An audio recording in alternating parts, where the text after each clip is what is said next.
That Nice. is not to say that I am the best thing since sliced bread. That's not why I'm saying that. What I'm saying is all it requires is engagement of the non-cricket community. Welcome back to the channel and welcome if it's your first time here. It's your boy CG the Genius with co-host Big Nate. US Cricket Talk, episode 11.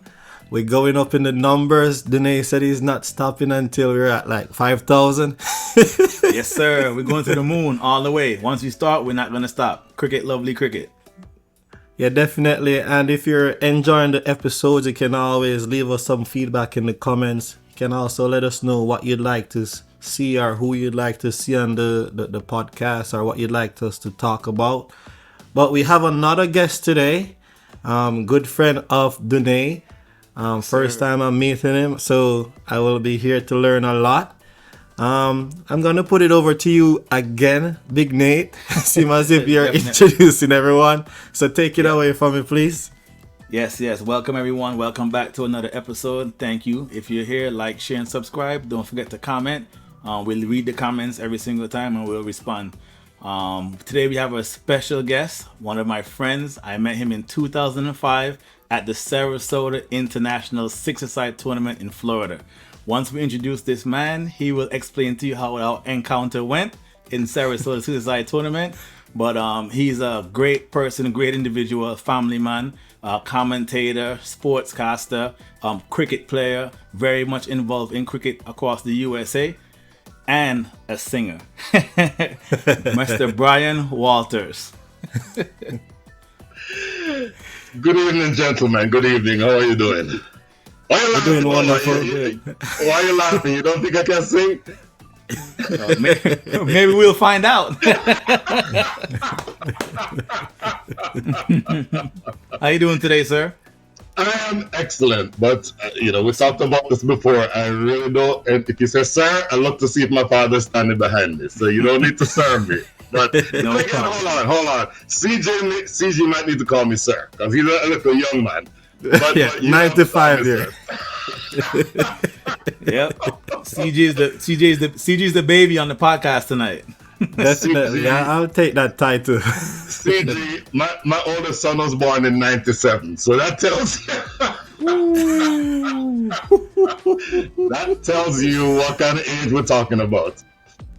Definitely, CG. definitely. Father figure I'm looking at right now. Definitely. Indeed. Yeah, so would you like to just tell us a little bit about yourself before we get into what we'll be talking about tonight? Sure. I was born in Jamaica, moved from Jamaica at the age of 14 to Texas, and that was 1982. So you can do the math and see how old I am. Wow. Believe it or not, I lived in Houston from 1982 until 1998 before I realized that cricket was being played there. So for 16 years, I played every sport on the planet except for cricket. So I played a little bit of basketball. I played some baseball. I played a little bit of football, not say tackle football, and then we played soccer, which is our football. Oh, football. Yeah. But I discovered the league in Houston in 1998 and gave away all the other gear because I got right back into cricket. And then I played for the longest time. I played from 98 in Houston until I moved here to Austin in 2004. For a while, went back and forth between Houston and Austin, but the drive to Houston didn't usually go so well. If you go all the way down there, get off LBW, and the ball was missing. So Wow. for a while, I stopped doing that and just established myself here. Mm-hmm. And then, I stopped playing. I gave myself an unofficial goal that I would play long enough to be able to take the field with one of my sons. And so my oldest son, the son who CJ is not your age, the one almost your age, he didn't really like cricket that much. But my younger son loved the game and loves the game. And he was in 2016, he was 10. And he and I both played a game in 2016. And that was like mission accomplished. I can ride off into the sunset now. And Dream so, come true. dream come true. It is so, look, you know, you have kids or you have your son who you play with. So, you know, it means something special to be able to, number one, take part in any activity with your kids, but particularly if it's a sporting event, you know how special that is. Yes. And then along the way, I was for 3 years on the board of Yasaka. The less said about that, the better. But I also happened to be in the position where media became a reality. And there is actually a need for people who not only know the game, but who can help explain it to other people. And so that's the way that I look at my cricket commentary, is that if I have the opportunity to help somebody understand what they're watching and they didn't know about this, or maybe if it's somebody who knows the game, maybe I can explain the intricacies of LBW. Or if it's somebody who's literally coming across it for the first time, I kind of frame it and help them understand what they're looking at. So these days, my primary objective as far as cricket is concerned is to have a little bit of fun and help people understand the game with a mic in my hand. And separate from cricket, I'm a businessman. I have my own business. As I said before, I'm a family man, 2 sons and a wife. And apart from that, there's not much else to tell. All right, quickly before we start, can you let the fans watching know how we met and how did that encounter go back in 2005? So, I honestly do not remember how the encounter went because, as I said to you, I blocked it out of my mind a long time ago. Those of you who have seen Big Nate know that he can literally hit the ball from Houston to Austin. And so we met on the cricket field in, what was it, Nate, 2005? 2005, in Sarasota. Sarasota, six-a-side tournament. We used to go there every year. The Houston Memorial Club used to go there and play in Sarasota every year. We won the championship very often, except for when Nate's team took the field. And so let's just say, if you've never played six-a-side, first of all, six-a-side is not a game for young men. It is a game for young men, not a game for old men. Oh, there you go. But if you're me and you're bowling to Nate, left arm over, there's very little work because all you're doing is this. And looking see where the ball went. Because if I'm not mistaken, Nate, you may have taken about, 26, 28 runs off of one of my overs, and that's all I remember. Don't worry. We won't let them know. It was a good tournament. Excellent. And you know what? The best thing about those tournaments is that, the game lasts, 45 minutes. So I have 45 minutes to feel bad about myself, but then the rest of the time, on to the next one, and then you get to hang out with everybody afterwards. So that was the best thing about those. That's good to know that you could have fun after all the beating, but I know. It was my way of coping. My way of coping. I understand. I definitely understand. So good times. Yeah, we did a little research on our own, and we did note. Yes, sir. And we did notice that you went to school in Clarksonville and all it in Jamaica. Yes, and that's where you started to play along. I told you we did some research. Bring back memories. Oh, you said Clarksonville all-age school. All right, yes, sir. So, because we believe that's where your love for the sport started, cricket, playing alongside your father. So, we just wanted to know more about those early influences. CG, my mother, God rest her soul, left me with a very important gift. And that gift is the ability to cry at the drop of a hat. And if you keep bringing up Clarksonville and playing with my father, all of us are going to be balling on this call. But Clarksonville All-Age School is the primary school or the elementary school that we went to. And my mother taught at that school and my father was the principal. And so, I mean, you know how it is in Jamaica. The school is right here, and then right next to it is the teacher's cottage. So we lived literally 20 yards away from the school. And the best thing about having your father be the principal of the school is that he was there playing cricket with you every recess, every lunch, every day when school finished, literally. because the only person you'll ever meet who is a bigger cricket fan than me is my father. And so Nice. it was ingrained into me from that age. Early. And look, it's not like we didn't have fancy equipment. We had a coconut bat for a bat, a coconut limb for a bat. We use bicycle tire and make a ball. We didn't have any proper equipment. But what we had was a love for the game. And believe me, 5-6 times a week we were playing cricket. And I am amazed that you looked that up, but I'm also very glad that you brought it up. Awesome. Yeah, Sounds definitely. good. That was a very fun moment. I know you must hold that dearly to your heart. Oh my goodness, yes.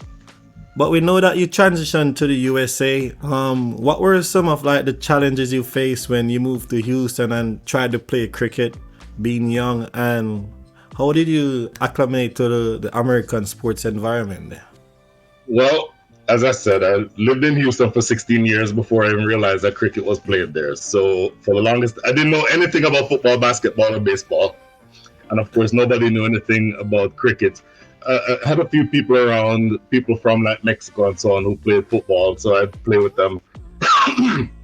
As a matter of fact, I used to play, of all the talk about cricket, I actually represented Knox, my high school in Jamaica, in football. I was a left back.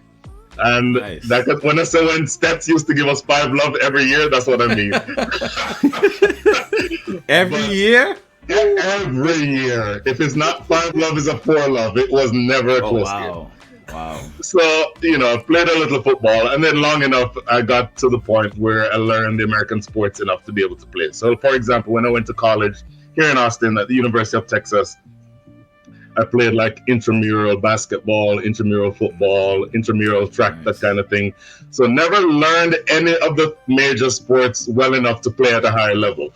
But, back then I was relatively athletic, and so I was able to help myself and, do a little thing, as we say in Jamaica. Cool. So you think a reason why you didn't pick up cricket after 16 years is because the sport was very young? That time around, like no one didn't know much about it, or it was just you not being informed about it? It was, you have to understand, this is before the information age. So it's not like I pick up Google and say, cricket field near me. Right? It wasn't So it turns out, exactly. So it turns out that cricket actually started in Houston. Look, Nate, you've been to Houston enough. You probably know Yogesh Patel. Yes, Yogesh I know Yogesh, is a wonderful gentleman. Yogesh is probably 72 or so by now, but he was one of the main ones who started the cricket league in the middle 70s. So they were still playing, they were playing when I was there over on the west side of town. Started in a little tennis court, and little by little it grew and grew to the place that it is right now. But if we had been in the information age, I would have found it at age 15, and I probably would have represented the US. The rest of the ministry, until Nate came along anyway. That's awesome.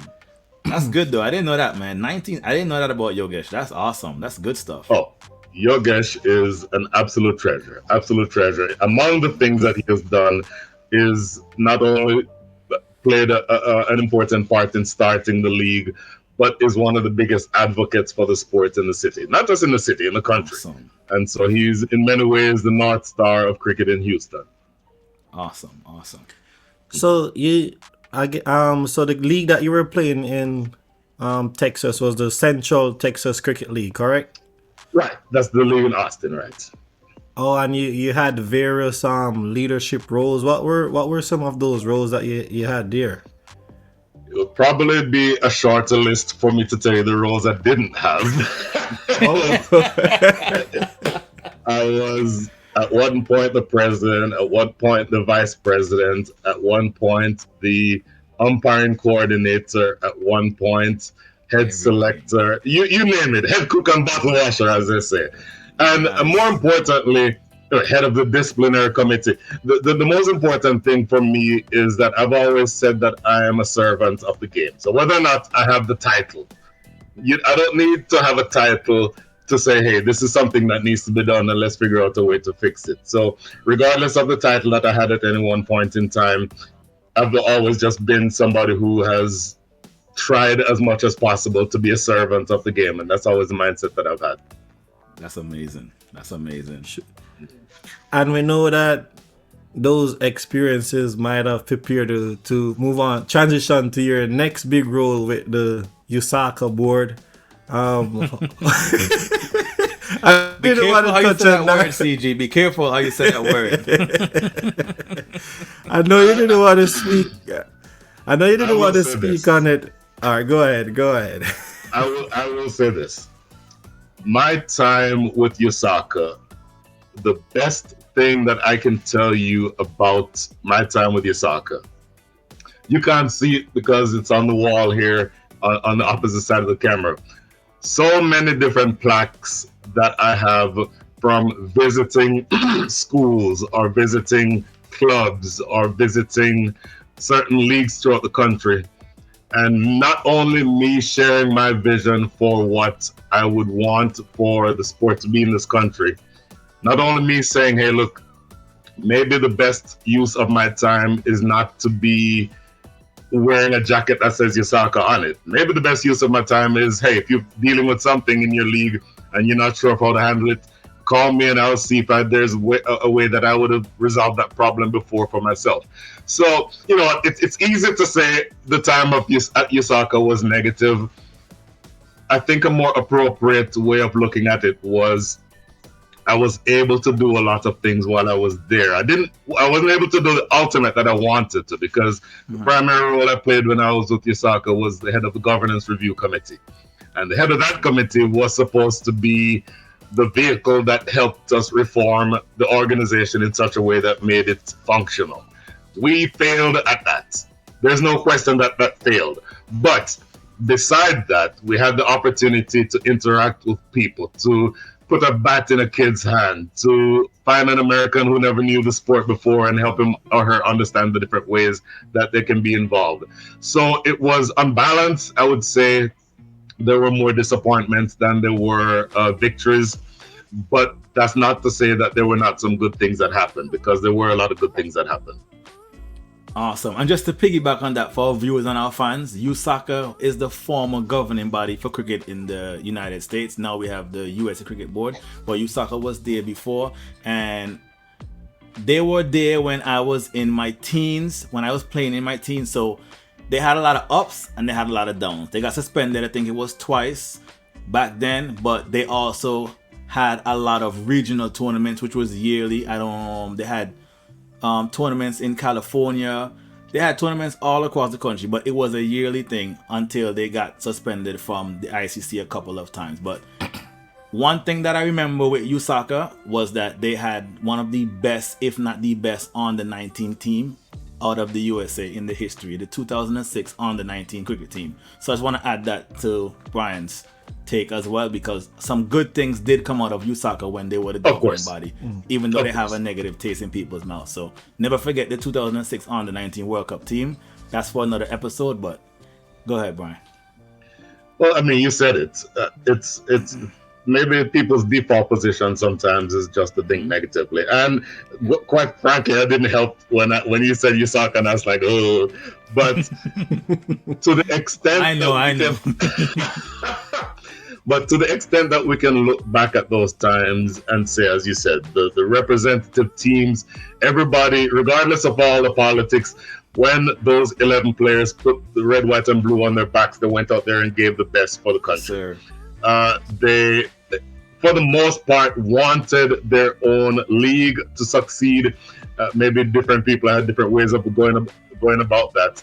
But I think for the most part, most of the people with USACA were extrinsically motivated. What I mean by that is they didn't necessarily think about what was best for them. They thought about what was best for cricket. And yes, we can have arguments about whether or not you thought this particular action that you took was good for cricket. We can have that conversation. But most people who I met with my USACA days are of the kind that who would want to have the best thing happen for cricket.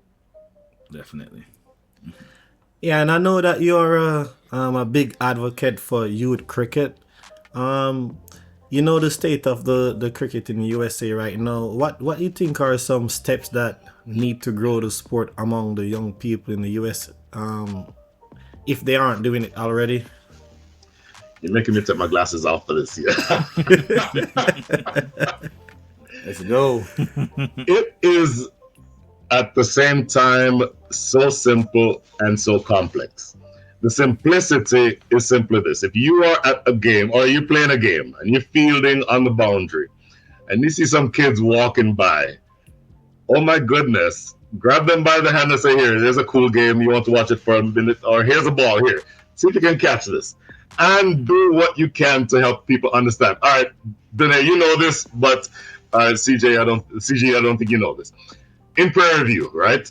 Prairie View is one of the most rural areas, not just in Texas, but in the entire country. And so you have the reason why you can have the Prairie View Cricket Complex with 6 big cricket grounds is because there's nothing else around you. Yeah. So one day last year, I worked a match at Prairie View.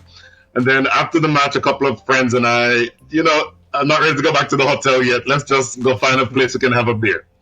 And so we did a search and found Horseshoe Ice House. They sell beer. All right, let's go. So we went to the Horseshoe Ice House. And you walk into the Horseshoe Ice House and let's just say it didn't look like the place that would be welcoming to people like the 3 of us. Got you. Tracking. And so I'm wearing my Houston Premier League shirt and I walk in, I'm looking around, young lady behind the counter, she's probably my age, and she's the owner of the bar. I was like, oh my goodness, you're wearing a shirt that says cricket. Are you affiliated with the cricket stadium up the way? I said, yes, ma'am, I am. Yeah. And she said, I have always wanted to come out there. And we struck up a conversation right then and there.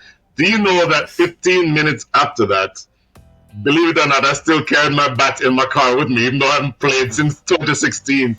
I went and got my bat and I said, I am going to give you this bat to hang on the wall in this bar. Wow. For the cost of that is you all coming out to cricket. And so every single time I go to Prairie View, I go to that bar, and every time that they can, they and all the employees come out and they watch. That is not to say that I am the best thing since sliced bread. That's not why I'm saying that. What I'm saying is all it requires is engagement of the non-cricket community. And there's different ways that you can do it. If it's donating a bar or donating a bat to a bar and having the owner come down to the field, that's fine. If you have an extra cricket ball lying around, a ball that you played with for, it's a game ball, you played, you're probably not going to use it again, and you see a little child walking, hand the ball to him and see if he can play catch. There's so many things that we in the cricket community can do. And I have not even started talking about what at the national level they can do, because I think there's a lot they can do there too. But it all starts from what you can do at the grassroots level. And grassroots level simply means having as many people as possible who know the game and who want to grow the game to interact with people who don't already know it. Definitely. Awesome. Cool. Lovely story. So you hear, Dune, whenever you see the youngsters on the road idling, you just I do the same. No, believe it or not, I do the same thing. Back when I was living in Kissimmee, I actually gave my cricket bat and a cricket ball to the owner of Jollof Caribbean Restaurant. Nice. And do you know how many people, when they see the bat, they come in and order their food, they see the bat and the ball up top, they ask him about cricket, and he just direct them to me, and I say, hey, come down to the field here. So similar to your story, that's all it takes. Yeah. It literally is all it takes, and it is so easy. I will say that we in the cricket community have done a very good job of keeping it to ourselves.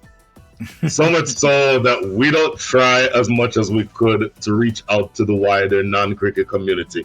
And to me, the sport has suffered because of that.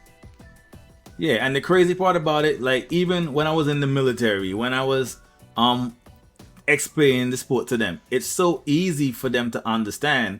They all, majority of the time when you bring up cricket, they say, oh, that game that you play for 5 days, that you always get that response. And I'm like, well, I could explain this game to you in less than 5 minutes and you'd understand the whole game. And they don't believe me. And then by the time we're done, they're like, wow, I did not know that. I saw it on the TV, I just went through it. I see it once in a while on the ESPN Top 10. Oh, it's cricket, you play at the stick. But if you just engage and talk to them, like you said, they'll understand.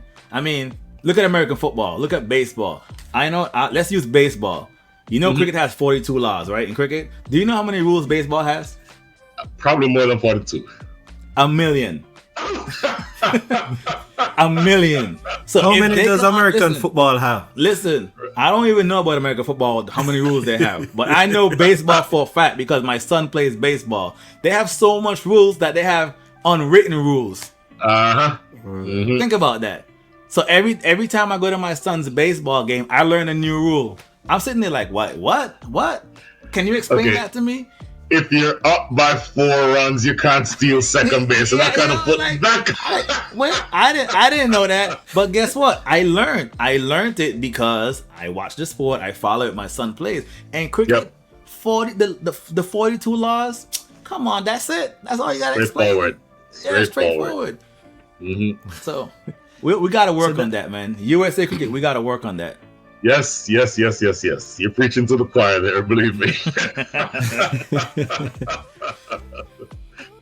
So Brian, I know you speak on the vision for like the USA cricket and how it's getting very diverse. You think that's a plus or a negative for the development in the US? Or do you think you'll ever get back into trying like playing a role in that development process? I might need to put on my glasses back for this one. Hey man, we're asking all the questions. We're asking you, boss.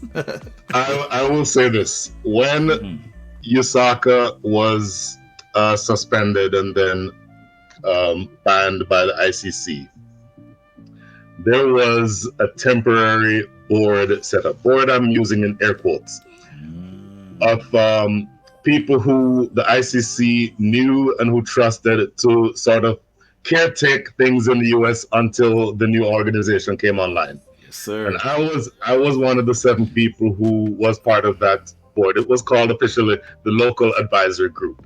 But it's basically people who the ICC said, okay, we know this person, we trust them, and we trust them to do what's best for cricket. So until the new organization gets going, we will have them be in the position of being able to caretake the sport.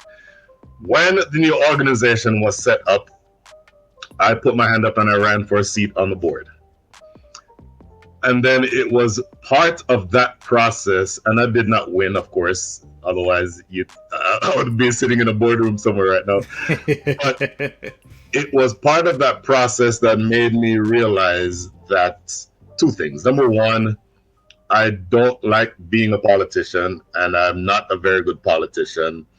And number 2, I have a full-time job, and if you want to run for a position on the board, it becomes another full-time job for the length of time that your campaign is going. 3, you actually have to put resources behind it, financial and otherwise, and I wasn't prepared to do that. But then most importantly, 4, I lost the joy of the game. And what I mean by that is I don't want to have to think of cricket as something that causes stress or something that we have to manage conflict or solve problems that should not exist in the first place. So from that standpoint, the service that I have with the National Board now, I'm very open to serving on committees. I just got off of the development committee last year. I am now on the audit committee. So I'm happy to help in the shadows in that way. We also have the Constitutional Review Working Group. I participated in that also. So I'm happy to give my time in that way. Running for an official position on the board is, I think, a little bit beyond the political involvement that I would like to have right now. I'm measuring my words very carefully, but hopefully you know what I mean. Understandable. I know what you mean. Understandable. Well said. Understandable. But that would make you a good politician. Then are you turning? Because you're measuring those words. Yep. So you must have been watching USA cricket and see what they have been up to in the ICC Cricket World Cup League 2 and their journey. the recent T20 World Cup. How did you feel about their performance? Mixed feeling, or you were just proud, or tell us about it. I live in Austin, so Grand Prairie, my house to Grand Prairie is about 190 miles. And so I was at the Pakistan match. And I will tell you that I have never been more proud of a bunch of players than I was at that match. And I'll go further than that because we talked about just introducing people to the game. I happened to be in the stadium, and there's a couple who's standing there, a white couple, young, probably 30 or so. And it's like, excuse me, sir, can you take a picture of us? I'm like, sure. Grab a thing, take a picture. Of course, I heard that they were American. So I said, what do you know about cricket? And we started talking, and that was actually the first cricket match that they'd ever attended. Wow. It's like we saw that we didn't know anything about the sport, but we saw that the World Cup was here, and we saw the US team was playing, so we thought we'd come down and watch. I was like, well, you came across the perfect person, because I'm going to talk your ears off for the next 3 hours. So they sat with me, or I should say I sat with them, and for every single ball of that match, we were involved the entire time, me explaining to them, me saying, okay, don't worry about it. Pakistan didn't score enough runs. We're going to win this. Going on until the last over. Confidence. I like it. And the wife was looking at me saying, we need like 19 runs in the next 6 balls. Are you sure we're going to win this? And I said, don't worry about it. We're going to win this. And to myself, I was like, oh my God, how are we about to lose this game? And then when Nitish Kumar hits that 4 over mid-off to bring up the extra, I will say this. If you go back and watch the highlights of that match, right when he hit that 4 and they pan into the crowd, you see me high-fiving them. I was about to say, I saw you a couple of times on there while the game was going on. I saw you on there. I don't know how the cameraman found me, but he found me. But so I was extremely proud of the guys for that. You expect that would beat Canada. Pakistan was a huge surprise. I did not think I would have been happy if we just competed with Pakistan. Ireland got rained out, but I think we would have beaten Ireland based on the form that we're on. Yes. Never thought in 100 years that we would have beaten India, and so it's not surprising that we lost to them. But having the opportunity to go through to the Super 8s was wonderful. And then, of course, Nate, I didn't tell you this. I went to Antigua to watch the Super 8 match against South Africa. Oh, I saw you. I follow your social media. Come on, man. I saw you having a good time. I saw you having a good time down there in Antigua. I was telling myself, man, I wish I could have skipped work and joined you down there. Oh my goodness, that would have been nice. That would have been. But then again, I would have you'd have reminded me too much of our Sarasota, so I probably wouldn't want to do that. And so we had, we played South Africa. Yes, South Africa won, but we actually came very close. We played them very close, and we looked like we belonged on the same field. So the subsequent matches didn't go as close, and you expect that. But having said all of that, as excited as I was to see the team play in the World Cup, I will say in the last couple of weeks it's been a little bit disappointing given the results that you've had against the Netherlands. And I don't know what it is about the Netherlands. And by the way, I did not watch any of those games. All I did was just read the scorecard. But we came from ahead to lose a couple of those matches, and that was very disappointing. But having said all of that, you have to think, having had conversations with Stuart Law, I think he's a great coach. I think he's able to pull the guys in the right direction. Every once in a while, you just come across a team that you cannot beat. That happens in football, it happens in cricket. But on balance, if you ask me what's my comfort level or my happiness level with USA cricket now as compared to, say, 5 years ago, maybe even 2 years ago, I am much, much happier with cricket now, and I think we're headed in the right direction. It's just up for us to execute on the field. Awesome. CG. No, so I know CG, in the follow-up question. No, yes, I do. So I was just saying to Dunay that the cricketing gods loved us in the World Cup. And it just seems as USA got so many close chances to beat Netherlands because every time the commentator is like, USA always finds a way to snatch defeat from the jaws of victory. And it seems as if it's just a jinx. Like as soon as they say that, it's downhill. So I just believe like the cricketing gods be like, USA don't want to beat Netherlands.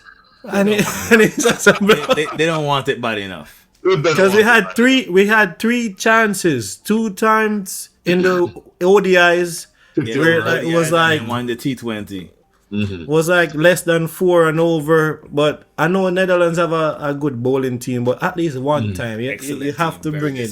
Team. The T20 one, the last one 2 days ago, that one hurt me the most. And again, I didn't watch the match. That hurt me in my soul, but Brian. You're reading the scorecard. It was like, hold on, we had, what was it?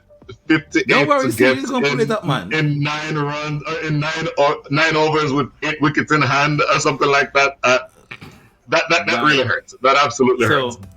Everybody knows BIGNATE loves USA, and BIGNATE's been rooting for USA cricket since 2003, non-stop. Yes. USA. Yes. No matter who USA plays, I think USA could win. Yes. When CG messaged me, CG said there was Netherlands was 77 for like 6 or something. CG messaged me and say, your boy's looking good. I say, yes, he's looking good. But I say, you know what? I'm not at home, but let me log on and follow the game. So when I say, okay, wow, we're doing very well. We're bowling well. Yep. I say, all right, no problem. Blink. It felt like I blinked twice. And they scored 100 and what they score, CG? 132. Yeah, are you seeing it? Are you seeing this on Brian? There it is. Yeah, man, I've seen it. Yeah, I've seen it. Yeah. All right, so yeah, they this is their final score, 132. 32. Yep. But what Dune was saying at one point, Netherlands is on the left, so they were at 78 for 6. For 6. And that's what it was going on. Yeah. So I have this theory, right? When it comes to T20 cricket, I love T20 cricket. Very exciting. I always tell all the players that I play against, no matter what team I play for, if we score 120 runs, which is a runner ball, I feel we can defend that. I know it's not a lot of runs, but in my mind, if you get a good start in the power play, it's a score that with enough dot balls, it builds enough pressure, you can defend it. So I mentioned to CG, man, they scored more than 120, boys. So I hope we can win. That's what I told CG. Remember, CG, we had the conversation. Yeah. And that's how we started to follow. I think I flipped it because you were stating that, yeah, USA got them out cheaply. And I was like, who has the better bowling? And that's when I said, if USA can bowl them out that cheap, then I guess they can do the same. Yeah. And that's what ended up happening. But USA was in such a good position. Look at this. They were 100 for 6 with a lot of in the 14th over. So they need 30-something runs in the next 6 overs with 4 wickets in hand. And I think they had like Cheyenne and Gauss at one point. So it was painful. We felt it coming, but we were trying our hardest not to see it happen. But yeah, it looked like it was a mental block, because at one point I was telling myself, why is it everybody that's coming in is trying to go big when Gauss is batting so comfortably? Like House is on strike, he's rotating the good balls, the bad balls he's hitting over the boundary. All you gotta do is support him. And it was just so painful to watch. I love you guys, but man, that was hurtful, man. That hurt me. Well, it's because you love them why it hurts so much. And I think you're right, because at that point it becomes a mental game, and it did not help all the different times that they'd lost to the Netherlands in the past. At that point, you just kind of look at, okay, how exactly are we going to lose this game this time? And so you don't have, and I hope this doesn't sound negative, it had to have played in their minds the past results, and you kind of make it a reality by dwelling on it in that way. Wow. But I just hope it would have been third time is a charm. Well, it was actually one of them was a blowout because in one of the T20s Netherlands like won by 100 runs. Mm-hmm. But the team I like it has a lot of potential. Even the opener that they gave a chance, Smith Patel, I think he was looking good. Yep. And we just had a lot of soft dismissals. It looked like it was just meant to be. Maybe it's just a benefit in disguise. If they had won the match, maybe they wouldn't have the drive to work harder. So maybe they'll go and put in the work. Don't want to hear that. You don't want to hear that. No, I don't want to hear that. I don't want to hear that. You know what? I want to hear that the next time we go out in the field and we play the Netherlands, we stamp our authority. Because we did everything right except bring it home in those games. Mm-hmm. Everything right. I think the both ODIs we restricted them to under 250 runs, which is pretty much ideal, and we still couldn't bring it home. And then the T20, we gotta bring that home. Somebody gotta say today I'm gonna stand up on bat. Come on, the spinners bowling. Everybody knows the spinners bowling. You gotta come forward. You don't no need to go back on your back foot. It's not a pace bowler. It's just a lot of small things. And then, like, once you get in there and you talking to, at one point, it looked like Gauss was frustrated because it's like he's telling himself, "What is going on here?" Like I'm batting easy. So you know what my job is on the non-strikers end? Defend and rotate. Less than a run about. Let's bring it home. But like I said, we don't want to dwell on the negatives. At least you have some footage to go back and look on to see what not to do. But moving forward, we got to figure out a way to defeat the Netherlands, man. I know every time they see orange, they're going to vomit, but we got to figure out something. Completely. So I know USA is already in the 2026 T20 World Cup. They're in the process of the cricket world, the League 2. It's the other day I learned that it's a long process. Like, even just to qualify in the top 2 right now, you still have to go in like a playoff round to actually get to the ODI World Cup. With the current crop of players, how good do you think our opportunity, our chance is? Well, there will be people who can speak with more authority on the process and how to get there. I have a day job, so I don't eat and sleep the stuff like I used to. But I will say this. Couple of things I think work in our favor. Number one, the disappointments of the last few matches, I think, motivates us to do better. Number two, you have a lot of people who are in the pipeline who are coming along. I love the youngsters who are coming along. What's his name? Sai Makamala? Love that kid, Sai, man. he looked excellent.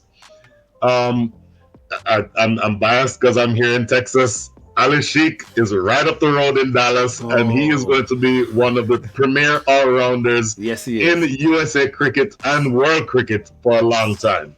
Yes. So when you have people the age of, like, say, Corey Anderson, who is, 35 now, so he's probably not going to be around for the World Cup in 2026, but you have those younger players who are coming along. And of course, you also have some people who would have been living here long enough that they can qualify by virtue of their being having fulfilled the residency requirement. So it's not like we don't have talent on the team now. We have plenty of talent, and that talent is good enough to get to the next level. But we also have reinforcements coming. So in my mind, put those two factors together, and I would have to back us to be able to get into the tournament. Nice. Cool. CG, Cool. Don't believe me. No. I believe you. It's just Dunay, I know he doesn't believe it because he has a thing with the reinforcements that will come with this local thing, but I'll leave it at that. No, it's not so. On the podcast, we have a topic. We're gonna put it really quick. Maybe you might be able to help us. You might have the knowledge on it. So me and CG have this battle going back and forth. And what is a local cricket player when it comes to representing the USA? See the smile on Brian's face just now? So can you what's your thoughts on that topic? I completely forgot to tell you. I have a hard stop at 9:30. So guys, it's been good. Say less. Say less. Okay, CG, say less. So CG, all right, CG will have heard this one. CG will have heard this one. Nate, you probably heard it too. I was saying in Jamaica, cockroach no business in a foul fight. That's what. Hey, no problem. No problem. We totally understand. That's one fight you're not going to get me to weigh in on. Let's just say, I will say this. At the end of the day, Yes, who sir. I want representing the US is a squad comprised of the best 15 players who are qualified to play for the country. End of story. How like you that. want to get I about love doing it? You can Figure have it the out. arguments and the fights, figure that out. I want the best 11 or the best 15 to be in the squad. You happy now, Dune? Definitely. I'm happy now, sir. Look, yes, I'm happy. I'm happy. I'm happy. Everything else, I'm letting go through to the keeper. No problem. Let it go. Let it go. Let it go. Leave alone. Leave alone. Look, like Brian said, at the end of the day, we all just want the best for USA cricket. But Yep. I want the best for USA cricket to also include the local players who have been here playing, fighting, those guys that play cricket on the weekend, that go to work. Those are the guys that I'm fighting for 100%. But at the end of the day, we want the best players to go out there. We just don't want the local guys to be overlooked. That's all. That's Big Nate's point. I don't want the local guys to be overlooked when it comes to all the opportunities being given to play cricket in this country, whether it be minor league, major league, or playing for USA. I'm for the local players. That's all. Cricket love 100%. cricket. Big Nate.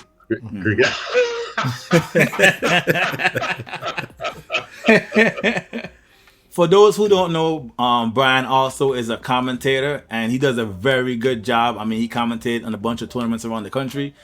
He has commentated for MILC and MLC. So, Brian, quick question. How do you find it when you're in the commentary booth? How do you go about your days when that happens? That's a good question. There's a fair amount of research that goes into it. Sorry. Minor league starts this weekend, and I'll be doing the 2 matches in Prairie View. So right before we got on the field, on the call, I was sitting here putting my score sheets together and making sure I have the links to each of the players. The one difficulty this time is that usually you work with 2 people, and it's much easier to commentate when there's 2 of you. This weekend, there's only 1 of me, and so I'm going to have to play the commentator role and the analyst role. And so that obviously requires a lot more work. So there's a lot more research involved. You know, when you're doing minor leagues, the players have a big enough profile that there's information that you can find about them. So you can say he's 33 years old, he's from Hyderabad, he's been playing in, there's things you can find to talk about. The more difficult ones to do would be, for example, if you're doing like a youth tournament, or a couple weeks ago, I did the women's tournament in Grand Prairie. That's a little bit more difficult because there's not as much information available to find about them. And so sometimes it might just be a matter of me going to the team manager and say, hey, give me a few facts about some of your players that I can use on the air. Or it just might mean sometimes I'll open up the chat in YouTube and say, hey, if you have a question, help me find something to talk about, and you go back and forth.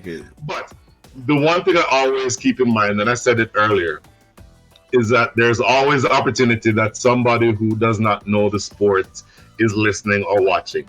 And if that's the case, then I try to describe things at a low enough level that people can understand. It's not like CG and Nate listening and I can talk about, that strike rate is nowhere near appropriate for T20 match.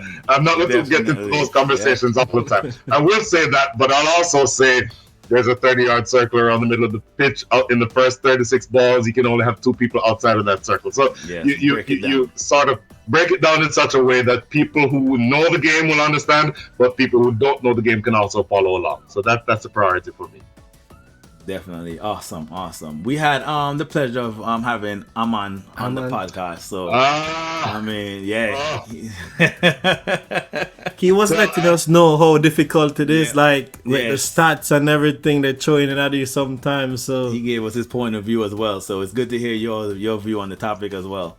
I will say this, and I've said it a couple of times. I have a day job, and my day job is pretty stressful. I'm a business valuation specialist, and so a lot of times my job requires me, going to court to testify. Somebody who's making $500 an hour trying to make me look bad. So it's high stress. So the cricket ends up being something that allows me to relax. Aman is very, very good at what he does. He's so good at what he does that he's also doing major league matches. For me, and I hope this doesn't come across as sour grapes, because I don't mean it this way. If it starts feeling like another job, then it's not as much fun for me. So I like kicking back in the commentary booth, and if somebody walk up and say, "Brian, here's a beer," I can drink a beer while I'm on the air and kind of have it be a relaxing kind of thing. I don't want it to feel like it's another job. So from that standpoint, Nate Hayes in North Carolina, Nate and Aman do an excellent job with the podcast that they have, with the pre-game shows that they have. It is a tremendous asset to those of us in USA Cricket. For me, if I'm going to be on the air, I make sure that I do the research that I need to. But I do everything to not make it feel like another job, because the job that I have is stressful enough as it is. I don't need to add stress from a whole different job at the same time. Awesome. That's great. I mean, that's what it is, man. It's cricket, lovely cricket. We love the sport. So once you do something that you love, it becomes fun, and then you can share that energy. Sometimes you can hear the energy through the commentary. So that works out perfect. All right, so I think it's time to ask the quick five. Wait, do I need to hold on? I haven't put on a helmet in about 8 years. Do I need to go in the garage to get my helmet? No. So first question for you, Mr. Walters. No helmet needed. The spinner's bowling. Right arm over. Spinner's bowling. Name one player off the cricket field who you look up to. Off the cricket field. Off the cricket field. Yes. Off break. Does it have to be a cricketer? No. Could be anyone. Oh, that's the easiest thing in the world. My father. Awesome. And why? My father is 86 years old. He lives in Houston, lives by himself. My mother died in 2015. I make it a point every year to take my father to at least one test match. Nate, I'm telling you from now, I looked at all the schedule the rest of the year. West Indies and Bangladesh are playing a test match in Antigua in November. I am starting to look at that and trying to make plans. So I'm warning you from now. If you have the opportunity, CG, you're kind of young, but you can come to.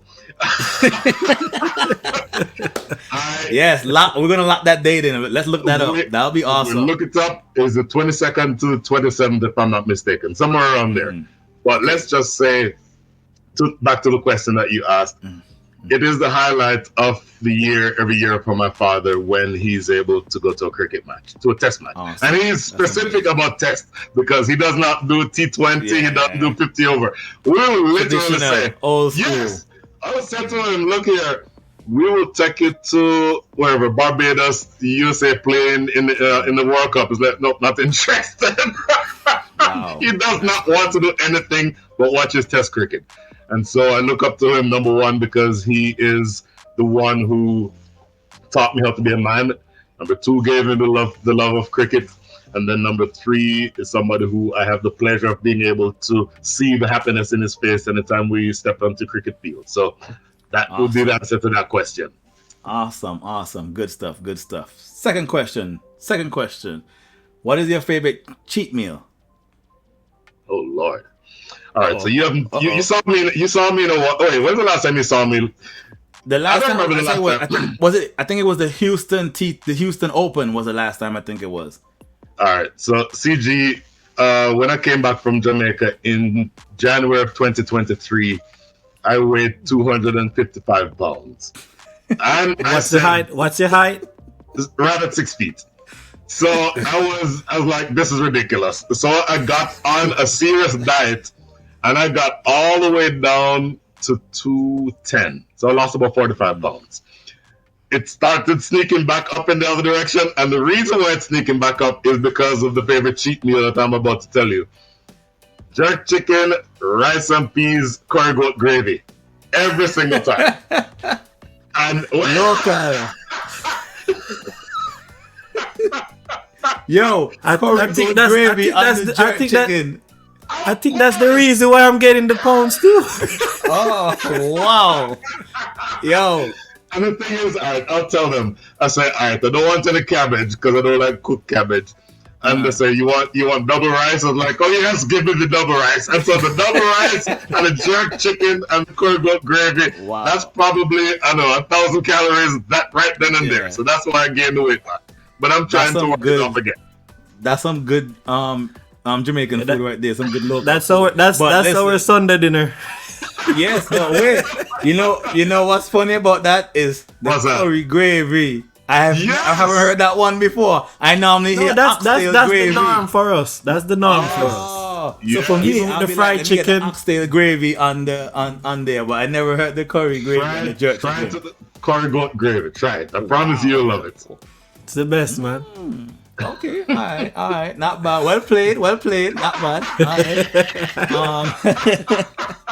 I got one for you. Number 3. All right. Your favorite batsman in the history of cricket? Vivian Alexander Richards. Ooh, I like. Sir Isaac Vivian Alexander. Let me tell you something. All right, when we lived in Jamaica, right? I told you I left Jamaica when I was 14. That was 1982. But in Jamaica, we lived in the country. I'm a St. Anne's man. And I can count on one hand the number of times I actually went to Savannah Park to watch a match. Oh, wow. In fact, probably 3. 3 times I went to Savannah Park the entire time I lived in Jamaica. And one of those times was Australia 1979, if I remember correctly. Matter of fact, you can look this up to test me if you want. We played Australia. Viv scored 31. But it was 31 of the most savage runs I've ever seen in my life. I just walking onto the field. It's about walking onto the field and you just know you're watching somebody different. The aura, the swagger. I'm not telling you anything you don't know. The gum. But, yes. And it is the attitude that says, I don't care what you have in your hand. I don't care if it looks like this. I don't care if you can ball it at 110 miles an hour. It's going back past you at 120 miles an hour. And so for me, easily the best batsman I've ever seen. Now, I can make an argument for my namesake, Brian Lara. And the argument I would make for Lara, here's the argument I would make for Lara. Viv could come in and play relatively carefree cricket because he had Greenwich and Haynes in front of him. He had Lloyd and all the other people behind him. So he goes, if he gets out for, 20 or so, the team still got to score 380, 390 runs. Lara had all the strokes in the book, but he played with a side that was way less talented. So there was more pressure on him to not get out. And he managed to balance that in such a way. All right, I'll take you back to 1999 since you're making me tell stories here. Australia, West Indies, Barbados, 1999. That's the first test match that I went to since the Viv match in 1979. So I went 20 years without seeing a match. And that was the match where we won by 1 wicket, where Lara scored 153 not outs, right? Big knock. Lara batted the entire post-tee session. I want to say it was probably 20 or so overs with just Ambrose and Walsh at the other end. And if you know that you still need 60 runs. You need 60 runs. 60 runs look like 600 runs if all you have is Walsh and Ambrose at the other end. You already know. Expertly farmed the strike, found the gaps. Just a masterclass. Absolute masterclass. So I still say Viv is number 1. I would put Lara at probably 1A. Awesome. Good story. Viv, man. Viv. Son of the soil, Antigua, the legend. Of course.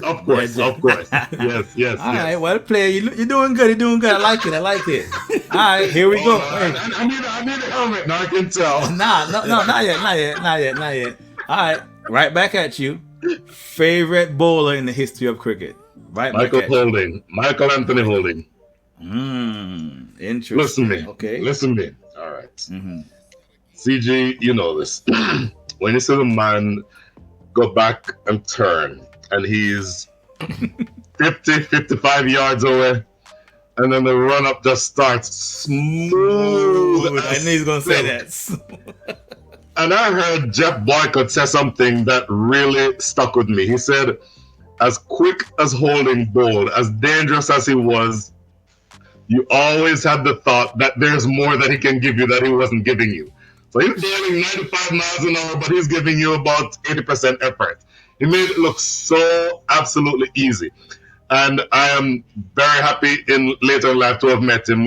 I would consider him a good friend of mine. So he met my son, Jaden, the one I told you who played cricket. He met him and he said, you're a bowler or batsman? He said, both. And he said, where you bowl? It's like, I'm a pace bowler. And where do you bat? I open the batting. It's like, switch to spin. Because he said, you have Shane Warne. Yes, you have Shane Warne, you have Mutai, you have all these people who can bowl for 15, 16, 18 years. If you keep doing both of those, opening the batting and opening the bowling, your career is going to be much shorter.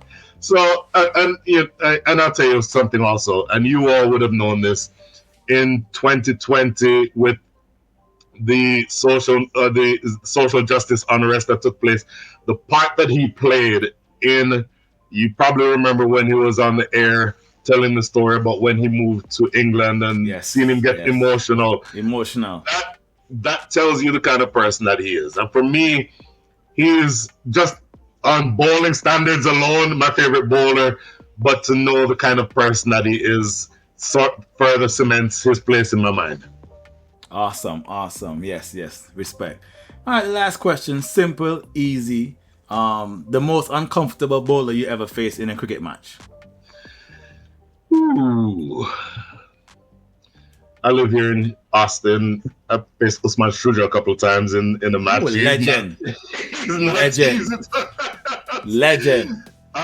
Fun fact. Usman Shuja is who introduced me to my wife. Oh, wow. I did not know that. Awesome. I've known Usman Shuja for a very long time. But look, he will even tell you, because we're really, really good friends. I saw him in Dallas a couple weekends ago. But he'll even, at the top of his mark, he'll say, Brian, this one is going to hit you right. Come right there.